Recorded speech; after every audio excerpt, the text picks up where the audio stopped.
Turkey. Things turned around very quickly for this nation under the leadership of President Erdogan. Wait, what's that? Oh, I mean the Khalifa of the Muslim world, Mr. Erdogan. Sheesh, dodged a bullet there. But did I? Is Erdogan really that dangerous? I mean, after all the fighting, he's all for non-violence now. He even wants Turkey to turn vegetarian. He's kind to animals. But that's not it. It's just that putting food on the table is a hassle for the Khalifa because, well, he butchered the Turkish economy like a sacrificial lamb. Now, the countries that he had been fighting are having the last laugh. UAE is bailing Turkey out as if nothing ever happened between them. But there's a catch, a huge trap. And it drags Turkey right into the front line in a war with China. Hi and welcome to TFI Global, the foreign affairs and geopolitical analysis arm of the TFI Media Group. I am your host Shubhangi, and in this video I will tell you how Turkey is going from being UAE's battleground enemy to its pawn in a bigger battle. Let's begin. Ties between the United Arab Emirates and Turkey appear to be blooming. Relations between the two countries have been rocky for quite some time, especially after the attempted coup against the Turkish president and wannabe Khalifa Recep Tayyip Erdogan, whose blame was pinned on the UAE, among others. For some time now, though, Turkey has been trying to mend its ties with the Arab world. Amid a free-falling economy and a currency that has nosedived, Turkey is looking to secure some major investments.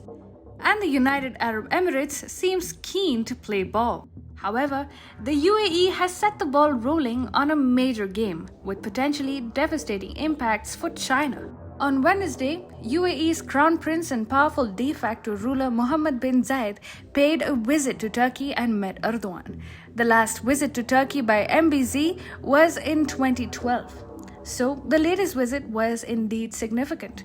One outcome of the talks with the UAE's establishment of a $10 billion fund to support investments in Turkey, including in areas of energy, health, and food. But there seems to have been another outcome, albeit unpublicized and highly secretive. The East Turkestan Islamic Movement is a militant organization which seeks to fight against Chinese excesses and abuse of human rights in the Xinjiang province. The ETIM comprises of Uyghur fighters who have one goal in their lives: to liberate Xinjiang from the clutches of the Chinese Communist Party. China's abuses against Uyghur Muslims hardly requires an introduction. Forced labor, organ harvesting, human trafficking, sex slavery. China is doing all of it in Xinjiang province, home to the country's Turkic minorities. Turkey has raised the cause of Uyghur Muslims as mere tokenism. Until recently, it did not mean anything of what it said against China, as it did not want to alienate Beijing. But now the UAE seems to have changed Turkey's mind.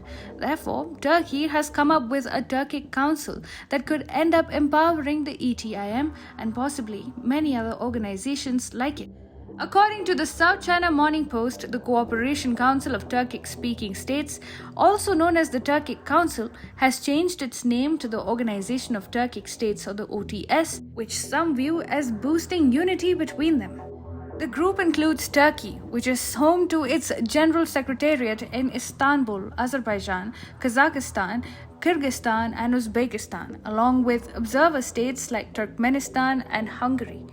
In its report, SCMP seemed to shoot off a warning to China, saying the OTS could spell trouble for the Chinese Communist Party, especially in Xinjiang.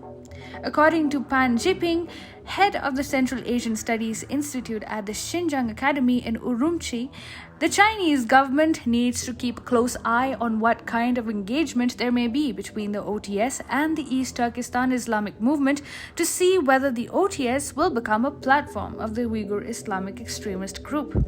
A subtle Saudi-Emirati competition is underway, and that is no secret. The United Arab Emirates wants to replace Saudi Arabia as the leader of the Muslim world. To do so, it must invest in an Islamic cause and deliver on it. The plight of Uyghur Muslims is one such front. While the UAE shoots from the shoulders of Turkey, it can convey to the Arab world how it helped strengthen the ETIM. Meanwhile, there would be nothing to prove that Abu Dhabi instigated Turkey to build a platform for Turks which would possibly be used to provide a stage to the ETIM. Therefore, ties between Abu Dhabi and Beijing would remain secure as well. The strengthening of ETIM by the Organization of Turkic States, meanwhile, could have disastrous effects for China, as its hold over Xinjiang would begin loosening. As for Turkey, it does not have a choice. If the UAE has gotten Ankara to up the ante on China over the Uyghurs issue, it will have to toe Abu Dhabi's line if it wants its economy to stay afloat. MBZ, therefore, has set in motion a spectacular geopolitical game against China.